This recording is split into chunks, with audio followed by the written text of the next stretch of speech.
Sir, आपका अग्रवाल कन्या महाविद्यालय गंगापुर सिटी में बहुत बहुत स्वागत है। क्या नाम है सर आपका? उज्जवल दादीच नाम है मेरा। सर, आज जो ज्ञानाग्र 2021 अग्रवाल कन्या महाविद्यालय में जो कार्यक्रम का आयोजन किया जा रहा है, इसमें आप क्या अपना योगदान यहाँ देने वाले हैं सर? देखिए, मैं एक वाइल्ड लाइफ फोटोग्राफर हूँ और पक्षियों के ऊपर शोध कर रहा हूँ। यहाँ जो ज्ञानाग्र है, सबसे पहले तो मैं गंगापुर सिटी के इस अग्रवाल कन्या महाविद्यालय के प्रत्येक सदस्य को आभार व्यक्त करता हूँ कि आपने इस छात्राओं के इस मंच पर जी हम सभी को यहाँ आमंत्रित किया और यहाँ के जो आम छात्र छात्राएं हैं उनको अलग अलग विभिन्न वैज्ञानिक क्षेत्रों की विशेषताएं बताने का हमें मौका मिला। मैं मूलतः पक्षियों की बात करूं तो पक्षी जगत बहुत ही एक सुंदर जगत जिसको हम कह सकते हैं, इंसानों से काफ़ी मिला जुला है। और इस बर्ड एंड बायोडायवर्सिटी टेक में विभिन्न पक्षी, सैकड़ों पक्षी जो हमारे देश में प्रवास पर आते हैं, उनकी खासियत, उनका दिनचर्या, उनकी जीवन शैली के ऊपर हम बात करेंगे। और फोटोग्राफी, जैसा कि आज का युवा जो सोशल मीडिया में डूबा हुआ है, एक विभिन्न क्षेत्र है वाइल्ड लाइफ फोटोग्राफी का। इस वाइल्ड लाइफ फोटोग्राफी के माध्यम से काफ़ी आगे फ्यूचर के स्कोप्स हैं जो मैं कैमरे की बारीकियां इन सभी छात्राओं के साथ और यहाँ के आमजन जो भी इसमें हिस्सा लेंगे उनके साथ साझा करूंगा। कहाँ से बिलोंग करते हैं सर आप? मैं चित्तौड़गढ़ से हूँ और पूरे राजस्थान एवं भारत के कई क्षेत्रों में पक्षियों के ऊपर काम करने का मुझे मौका मिला है। आप गंगापुर सिटी आए हैं, इसमें हम आपका स्वागत करते हैं यहाँ। लेकिन सर, हम एक चीज़ पूछना चाहते हैं आपसे, क्या आपने यहाँ पर कुछ ऐसा विशेष कोई पक्षी वगैरह या कुछ ऐसा कुछ देखा है जिसके बारे में यहाँ के लोग उससे परिचित ना हो? देखिए, आपके पास में ही यहाँ से 30-35 किलोमीटर दूर पांचड़ा बांध करके जो जगह है, वहाँ पर करीब 100 से अधिक पक्षी प्रजाति आपको देखने को मिल सकती है। आपके गंगापुर सिटी के पास में केला देवी अभ्यारण्य है, केला देवी माता जी का मंदिर है, वहाँ पर भी आपको कई तरह के पक्षी देखने को मिलेंगे। अक्सर होता यह है कि आमजन सिर्फ तोता, मैना और कबूतर, कौवे तक ही सीमित रह पाता है। जी सर। पर हम देखेंगे कि भारत में कई प्रकार के सैकड़ों और हजारों तरह के पक्षी हैं और जैसे ही शीतकाल शुरू होता है तो हम देखेंगे कि विभिन्न देशों से सैकड़ों प्रजाति के हजारों पक्षी हमारे आसपास के सरोवरों में अपना आशियाना बना लेते हैं। इसका मुख्य कारण, क्योंकि सभी सोचते हैं कि पूरे साल ये पक्षी यहाँ रहते नहीं, ये अभी ही इन दिनों में क्यों आते हैं। तो इसका मैं मूल कारण आप सभी को बताना चाहूँगा कि जब ठंडे देशों में ठंड पड़ती है तो अत्यधिक ठंड के कारण इन पक्षियों का आहार बर्फ में दब जाता है। तो बर्फ में दब जाने के कारण इन पक्षियों को भोजन, आहार नहीं मिल पाता। उसी परिस्थिति के कारण ये लोग मैदानी इलाकों, जैसे कि हमारा देश भारत है, तो भारत की तरफ रुख करते हैं ताकि इनको यहाँ पर जल्दी से जल्दी जलवायु, यहाँ की जलवायु और यहाँ के सरोवरों पर मानवीय हस्तक्षेप का ना होना इन पक्षियों को बढ़ावा देता है। और मैं सभी से एक ही अपील करना चाहूँगा कि जितना हम पक्षियों के संरक्षण पर ध्यान दें, पर्यावरण के संरक्षण पर ध्यान दें, हम उतना ही हमारे आसपास की पर्यावरण को बचा सकेंगे। ठीक सर, बहुत बहुत धन्यवाद। और आइए अब आपकी हम अन्य जो यहाँ मॉडल लगाए गए हैं इस ज्ञानाग्र कार्यक्रम में, उनसे आप सभी की मुलाकात करवाते हैं और आपको मॉडल दिखाते हैं। आपने किस चीज़ का मॉडल ये लगाया हुआ है यहाँ? इरिगेशन। किस तरीके से काम करता है? इसमें जो हम है ना मोटर से पानी लेते हैं वो और जो सारे गमलों में बूंद करके सारे गमलों में पहुँचते हैं उससे। इससे हमने वाटर की वेस्टेज 80 to 90% कम होती है। हमारे मंच के धन्यवाद। आइए और आपने कौन सा मॉडल ये लगाया हुआ है यहाँ पर? पावर विंडो वाला। किस तरीके से काम करता है और इसके क्या फ़ायदे हैं? ये 9 वोल्ट की बैटरी को 50 वोल्ट में कन्वर्ट कर देते हैं और यांत्रिक ऊर्जा को विद्युत ऊर्जा में कन्वर्ट कर देते हैं, जो हमें मतलब कम वोल्ट पे ही हमें बिजली मिल जाती है। ठीक है, धन्यवाद। आपने कौन सा मॉडल तैयार किया हुआ है ये? TTMF। किस तरीके से वर्क करता है और क्या इसके बेनिफिट है? इसको बोलते हैं dual tone multiple frequency system. ठीक है, ये किसानों के लिए एक नई टेक्नोलॉजी है। इससे किसान घर बैठे अपने खेतों में पानी, कीटनाशक दवाइयाँ, किसी का भी छिड़काव कर सकते हैं ओनली फ़ोन के द्वारा। सिर्फ फ़ोन से घर बैठे वो इसे यूज़ में ले सकते हैं। ठीक, धन्यवाद। आइए और आपको मॉडलों से अवगत करवाते हैं। इसमें विज्ञान से संबंधित बहुत ही अच्छा कार्यक्रम यहाँ आज अग्रवाल कन्या महाविद्यालय में आयोजित किया जा रहा है और इसी कई तरीके के मॉडल यहाँ छात्राओं द्वारा जो लेटेस्ट जो है आज वर्तमान में जो चल रहा है वो है कोरोना। तो कोरोना का भी मॉडल यहाँ तैयार किया गया है, काफ़ी अच्छा मॉडल है। और अभी यहाँ पर शायद वो एक्सप्लेन करने वाली यहाँ जो इनकी जो छात्रा है वो शायद यहाँ अभी मौजूद नहीं है। तो आइए आगे चलते हैं हम। डाक टिकट से संबंधित सूचना प्राप्त ये आपके द्वारा कौन सा मॉडल तैयार किया गया है? से संबंधित ये किस तरीके से वर्क करता है? और अपना ज्ञान वर्धन करें। किस तरीके से वर्क करता है? ये इंडस्ट्रियल वेस्ट प्रोडक्ट निकलते हैं इससे बाहर, या फिर किचन से आता है, अपने सिंक से आता है, या फिर नहाते हैं जो पानी आता है, वॉशिंग मशीन वाला पानी आता है, मतलब ऑलमोस्ट जो वेस्ट वाटर होता है वो आता है, जैसे पॉन्ड में गिरता है उसको अपन डायरेक्ट समुद्र में डाल सकते हैं, क्योंकि ना समुद्र में डालने से बायोडाइवर्सिटी इफेक्ट होती है, उसमें ऑक्सीजन कम हो जाती है, तो उसके एनिमल्स होते हैं जो वाटर बॉडी में रहते हैं वो मर जाते हैं। इसलिए इसको पहले फिल्टर करना पड़ता है। इसलिए फिल्टर करने के लिए ये सेटअप है। तो इंडस्ट्रियल लेवल पे करते हैं तो सबसे पहले वेस्ट वाटर को पंप में डालते हैं, उसके बाद ये फिल्ट्रेशन सॉलिड सेपरेशन वाले टैंक में डालते हैं। इसमें छलनी लगी होती है, जैसे सॉलिड पार्टिकल्स इधर रह जाते हैं, पानी उधर आता है। फिर उसके बाद में फिल्ट्रेशन टैंक है, फिर उसके बाद सेडिमेंटेशन टैंक है। सेडिमेंटेशन टैंक में जो जैसे क्ले मिट्टी होती है, रेत होती है, वो नीचे बैठ जाती है, और जैसे तेल वगैरह होते हैं, फेट वगैरह होती है, वो पानी में ऊपर तैर जाती है। उसके बाद डिसइंफेक्शन टैंक है, इसमें एलम या फिर क्लोरीन डाल के इसको पानी को प्योर किया जाता है। इससे पानी की बदबू हट जाती है, बैक्टीरिया जो एल्गी वगैरह होते हैं वो मर जाते हैं। फिर फ्रेश वाटर को इसमें ट्रांसफर करते हैं, फिर उसको अपन घर में यूज़ दे सकते हैं, खेती करने की यूज़ दे सकते हैं, और घर में उसको आरओ प्लांट से फिल्टर करके हम पीने के यूज़ में भी ले सकते हैं। तो पानी को बचाने का एक ये तरीका है। हाँ, और जिससे ये मिट्टी वगैरह बचती है ना, उसको अपन खाद में भी यूज़ ले सकते हैं। तो 100% यूटिलाइज कर सकते हैं इससे अपन। काफ़ी बेनिफिट है इसके। Thank you. इस bird and biodiversity tech festival 2021 का आयोजन किया गया है। कुछ साइंस के मॉडल लगे हुए हैं, तो किस तरीके का मॉडल क्या आपके द्वारा यहाँ आज लगाया गया है इस कार्यक्रम में? सर इसमें हमने अलग अलग तरीके के एक्सपेरिमेंट किए। इसमें एलिफेंट टूथपेस्ट बनाया गया है। उस एलिफेंट टूथपेस्ट में लार्ज अमाउंट में ऑक्सीजन प्रेजेंट होती है, और जिस फॉर्म में वो बाहर निकलती है ऐसा लगता है उस टूथपेस्ट को सिर्फ एलिफेंट ही कर सकता है और कोई कर ही नहीं सकता। मतलब बहुत ज़्यादा हाई कंसंट्रेशन अमाउंट में बाहर निकलती है। तो ये हमारे एलिफेंट टूथपेस्ट की बात हुई। हमने सीक्रेट मैसेज किया है। सीक्रेट मैसेज हमने लेमन जूस का यूज़ किया है, लेमन जूस से उसको लिखा है। उसके बाद हमने मोमबत्ती से उसको हीट किया, जिससे कार्बन जनरेट हुई है। कार्बन जनरेट होने की वजह से उसमें ब्राउन कलर आया है। ये हमारे इस तरीके के मॉडल्स हैं कुछ। Thank you. साइंस के एक्सपर्ट्स बुलाए गए हैं। आइए, और अभी जो हमने आपको दिखाई थी ये डाक प्रदर्शनी यहाँ लगी हुई है। एक बार कैमरा इधर घुमाइएगा। 10,000 से ज़्यादा यहाँ डाक टिकटों का कलेक्शन किया गया है और उनकी यहाँ प्रदर्शनी लगाई गई है। बहुत ही सुंदर कार्यक्रम और बहुत ही अच्छी तरीके से व्यवस्थित करके, काफ़ी मेहनत होती है इस तरीके की टिकट को कलेक्शन करना। और पक्षियों पर जो टिकट जारी किए गए थे शुरू से लेकर अब तक, उनको यहाँ पर इस डाक टिकट प्रदर्शनी में यहाँ पर दिखाया गया है और काफ़ी सुंदर व्यवस्थित तरीके से ये कार्यक्रम चल रहा है।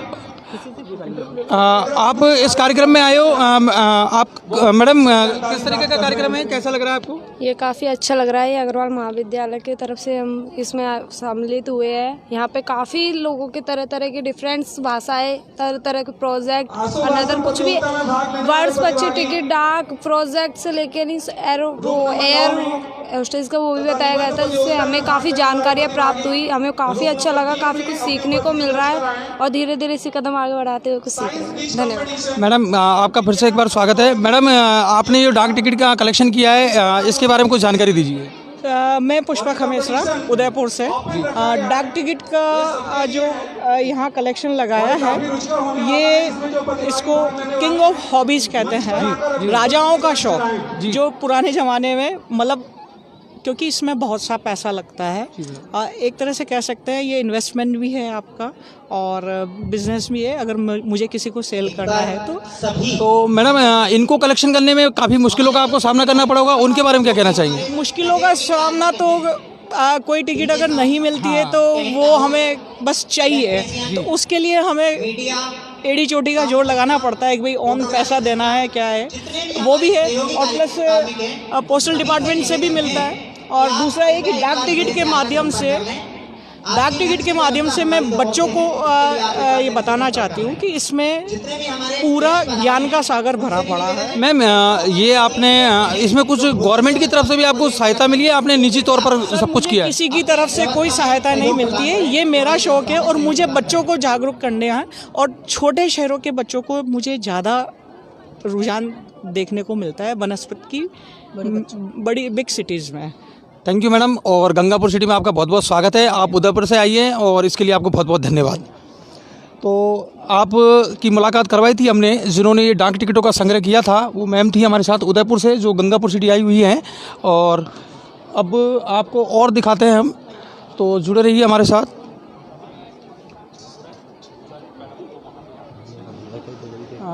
हमारे साथ हैं एसपी मेहरा जी, जो प्रिंसिपल हैं अग्रवाल कन्या महाविद्यालय के, और इन्हीं के सानिध्य में पूरा कार्यक्रम आयोजित किया जा रहा है। तो सर, आपसे इस कार्यक्रम के बारे में कुछ पूछना चाहेंगे, किस तरीके से चल रहा है कार्यक्रम?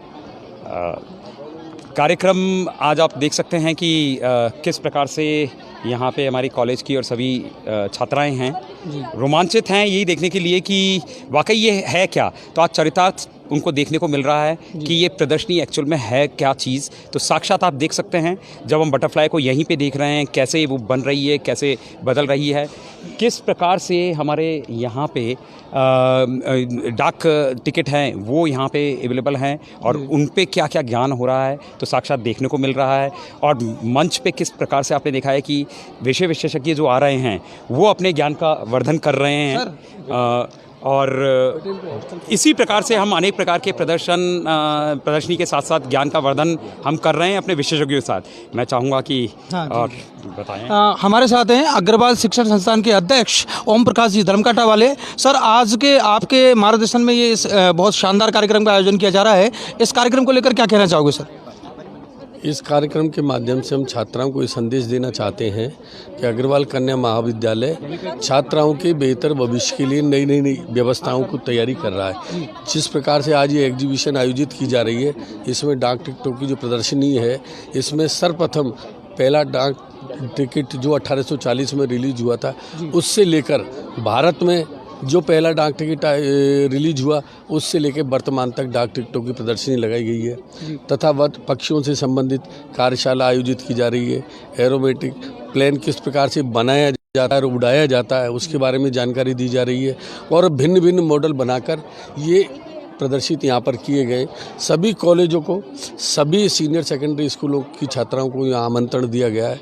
इन सब का उद्देश्य इतना है कि अग्रवाल कन्या महाविद्यालय भविष्य में जो है इन चीज़ों में भी बहुत तेज़ गति से कार्य करेगा।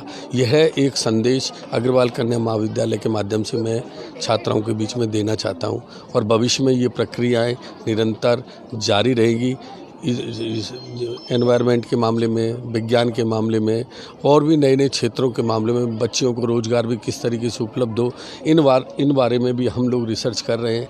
आगे इन दिशा में और तेज़ गति से हम लोग कार्य कर रहे हैं। सर, मुझे जहाँ तक नॉलेज है, अपने भरतपुर संभाग में इस तरीके का कार्यक्रम शायद ही यहाँ हुआ है और अग्रवाल कन्या महाविद्यालय ने ये कार्यक्रम की एक नई अलग से अनोखी पहल की है। तो इसके लिए क्या किन किन चीज़ों के लिए आपको एक प्लानिंग करनी पड़ी और किस तरीके का आपके एक माइंड प्लान आपने सेट किया सर? देखिए सर, मैं इतना कहना चाहूँगा, मेरी जानकारी में ये नॉलेज नहीं है तो मैं इस पर मोहर नहीं लगाना चाहता। जी सर। कारण क्या है कि मैं तो वही चीज़ को बोलना चाहता हूँ, हो सकता है ये सही हो, भरतपुर संभाग में शुरुआत के बाद में अभी यहाँ ये प्रोग्राम आयोजित किया जा रहा है, किंतु मैं इतना ज़रूर कहना चाहूँगा ये एक नया प्रयोग है। इसकी हमारी सोच जो हमारे प्रिंसिपल हैं अग्रवाल कन्या महाविद्यालय के डॉक्टर SP मेहरा, उनके द्वारा हमें जब ये गाइड किया गया तब फिर हमने इस पर अप्रूवल दी और इस कार्य को अंजाम दिया। जैसा कि हमने अभी यहाँ देखा है, बच्चियों में काफ़ी रुझान है और काफ़ी कुछ इसमें सीखने को मिल रहा है। तो ये कार्यक्रम कब तक चलेगा और आने वाले जो 2 दिन हैं उनमें और क्या प्लानिंग रहेगी सर कार्यक्रमों की? सर, कार्यक्रम तो 3 दिन का है। बच्चियों में रुझान तो यही है, मैं कह सकता हूँ कि मेरे अंदर भी रुझान है सीखने की। मेरी उम्र नहीं है, चलो ठीक है, लेकिन छात्राएं तो सीख रही, लेकिन मुझे भी इतना अच्छा लग रहा है जब मुझे पहली बार पता लगा पुष्पा जी खमेसरिया से कि भाई 1840 में पहला डाक टिकट रिलीज हुआ है। जी जी। तितली वाले विशेषज्ञ हमको समझा रहे हैं कि इस तरीके से ये प्रक्रियाओं के तहत गुजरना पड़ रहा है। तो जब इनको देख रहे हैं तो हमें भी ऐसा लग रहा है कि यार ये नई चीज़ जो मेरा साहब ने हमको दिशा दी ये बहुत बेहतरीन है और इसमें हमको और आगे बढ़ाना है। धन्यवाद सर। जी जी। आइए आपकी कुछ छात्राओं से भी हम मुलाकात करवाते हैं। आप यहाँ ज्ञानाग्र अग्रवाल कन्या महाविद्यालय में जो कार्यक्रम आयोजित किया जा रहा है इसमें आप पधारी हैं और कहाँ से हैं आप? सर, हम कॉलेज के स्टूडेंट। इसी कॉलेज से हो। किस तरीके का कार्यक्रम लग रहा है आपको और इसको लेकर क्या आपके एक उत्साह है और वो है आपके अंदर? सर इस कार्यक्रम से मतलब हमें कुछ नया सीखने को मिल रहा है। आज से पहले मतलब हाँ तो बहुत एंजॉय कर रहे हैं। इमेजिन भी नहीं किया था यहाँ पे मतलब डांस टिकट प्रदर्शनी वो हमने पहली बार देखा है और बहुत सारी प्रतियोगिताएं भी है। और एरोप्लेन हमेशा मतलब हम उड़ते हुए देखते हैं, तो आज हमने उसको मतलब खुद ने अपनी आंखों से देखा है वो कैसे बना हुआ है, तो बहुत मतलब एक्साइटेड फील हुआ। तो बहुत अच्छा लग रहा है आपको? तो बहुत कुछ आपको सीखने को भी मिलेगा इस कार्यक्रम में, ऐसी उम्मीद हम करते हैं। हाँ सर, बहुत सारी कार्यशालाएं हैं तो उनके थ्रू सीखने को भी मिलेगा बहुत कुछ। धन्यवाद। तो ये थे अग्रवाल कन्या महाविद्यालय से हमने आपको सीधी जानकारियाँ दी और अब आपको दिखाते हैं बटरफ्लाई जो उधर वहाँ पर प्रदर्शनी उनकी लगी हुई है।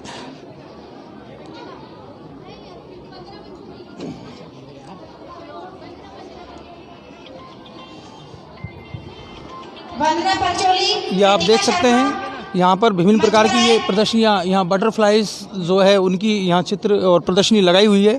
तो आइए आपकी बात करवाते हैं। एक मिनट साइड देना। हाँ सर, ये किस तरीके की आपके द्वारा ये प्रदर्शनी यहाँ लगाई हुई है, इसके बारे में थोड़ा जानकारी दीजिएगा। सर ये अलग अलग फ़ोटोज़ हैं, फ़ोटोज़ देख रखे हैं लाइफ साइकिल के।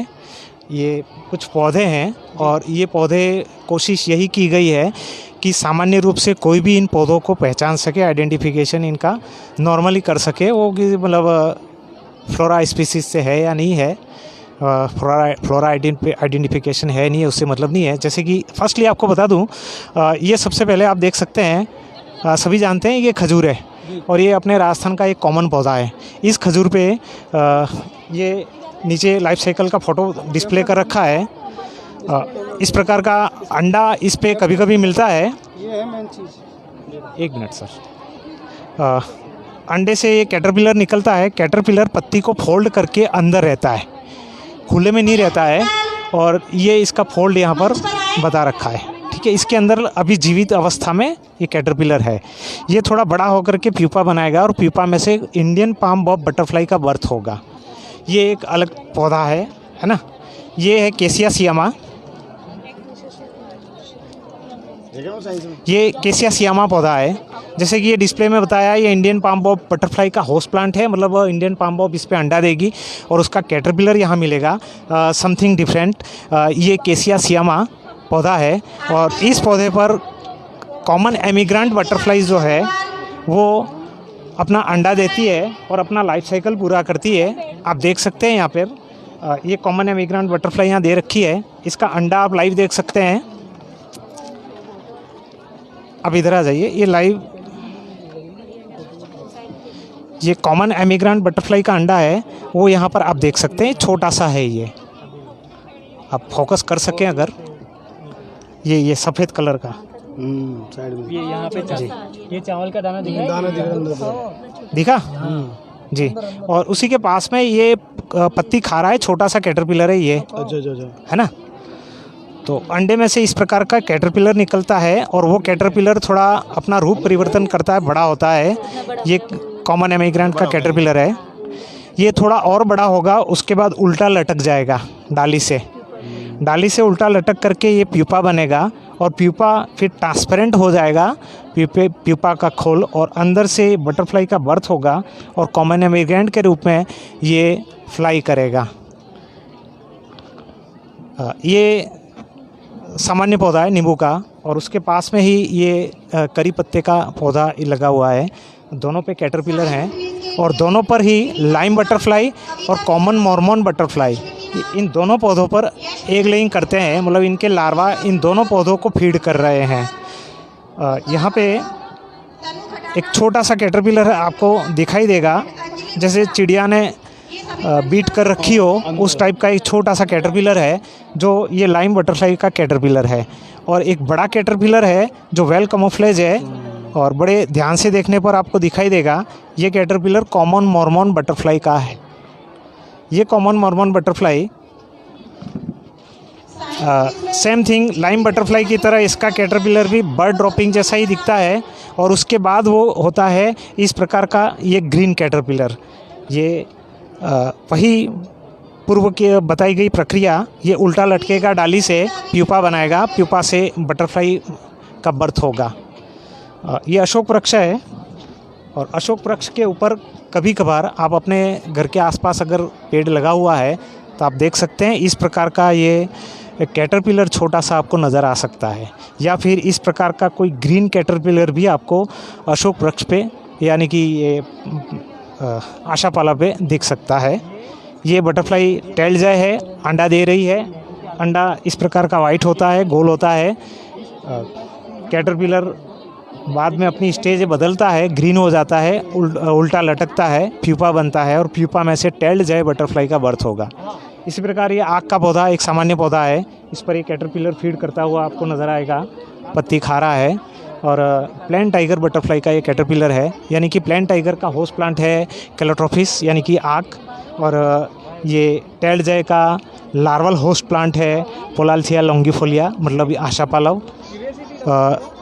लाइम बटरफ्लाई, मॉर्मोन बटरफ्लाई, ये है रूटेसी फैमिली के पौधों पर आश्रित हैं।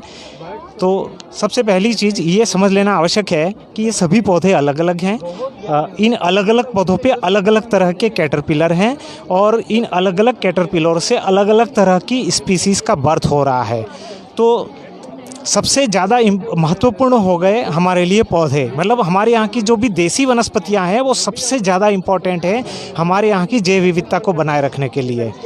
तो अब दूसरी चीज़ ये भी आती है कि भाई ये इतनी जैव विविधता या बायोडाइवर्सिटी या ये कैटरपिलरों को समझने की ज़रूरत क्या है। तो एक चीज़ यहाँ पर आप देख लीजिएगा कि ये सभी पौधों पर अलग अलग कैटरपिलर हैं और इन कैटरपिलरों को फीड करने के लिए आप देख सकते हैं ये बैनर लगा हुआ है। एक मिनट भैया, lepidoptera as a food chain, ये बैनर लगा हुआ है, यानी कि इन पौधों पर ये कैटरपिलर आश्रित हैं और इन कैटरपिलरों पर आप देख सकते हैं कई तरह के बर्ड आश्रित हैं, वास्प आश्रित हैं, स्पाइडर्स हैं, गेको हैं, लिजर्ड हैं, मैंटिस हैं, स्पाइडर्स के अलावा कई तरह की एंड्स हैं और रॉबर फ्लाई भी आपको नज़र आ रहा है।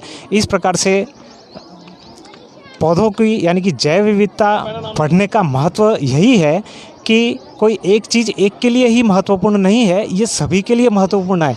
यहाँ पर हम देखते हैं ये नींबू का पौधा, भाई इंसानों के लिए ज़रूरी है, भाई हमें नींबू चाहिए खाने में, या फिर हम कड़ी बनानी है करी पत्ता चाहिए, ये सिर्फ हमारे उपयोग के लिए नहीं है, मनुष्य के लिए जितना उपयोगी है उतना ही ज़्यादा ये पर्यावरण को जैव विविधता को बनाए रखने में plus as a food chain अपना ये भूमिका निभा रहा है। क्योंकि ये कैटरपिलर हैं वो कई तरह के जीवों का पोषण कर रहे हैं, न सिर्फ बटरफ्लाई से की जो बड़ी फैमिली है वो है मॉथ, बटरफ्लाई छोटी फैमिली से है। मॉथ्स आप देख सकते हैं, टसर सिल्क मॉथ वहाँ पर ये लगा हुआ है। तो लेपिडोप्टेरा में मॉथ्स और बटरफ्लाई दो आते हैं। तो ये सारे के सारे जो कैटरपिलर हम देख रहे हैं, जैसे कि चना, आजकल हम चना भी खा रहे हैं, हरा चना खा रहे हैं, तो उस पर भी जो कैटरपिलर लगा है वो मॉथ का कैटरपिलर है। और कई तरह के इंसेक्ट, कई तरह के जीव उस पर अपना पेट भर रहे हैं। यहाँ पर आप देख सकते हो ये lepidoptera as a food chain में ये कैटरपिलर जो है वो चने वाला ही कैटरपिलर है। और उस धन्यवाद, बहुत बहुत धन्यवाद सर आपका। और इस तरीके से हमने आपको जो भी यहाँ मॉडलें ये लगे हुए हैं इस ज्ञानागर कार्यक्रम में और उन सब की जानकारी करवाई, और यहाँ के जो शिक्षण संस्थान के अध्यक्ष हैं उनसे भी आपको मिलवाया, और साथ ही हमने जो एसपी मेहरा जी है प्रिंसिपल सर, उनसे भी आपकी मुलाकात करवाई, और पूरी जो यहाँ पर जो व्यवस्थाएं चल रही है उन सब का जायजा लिया। हमसे जुड़ने के लिए बहुत बहुत धन्यवाद। थैंक्स।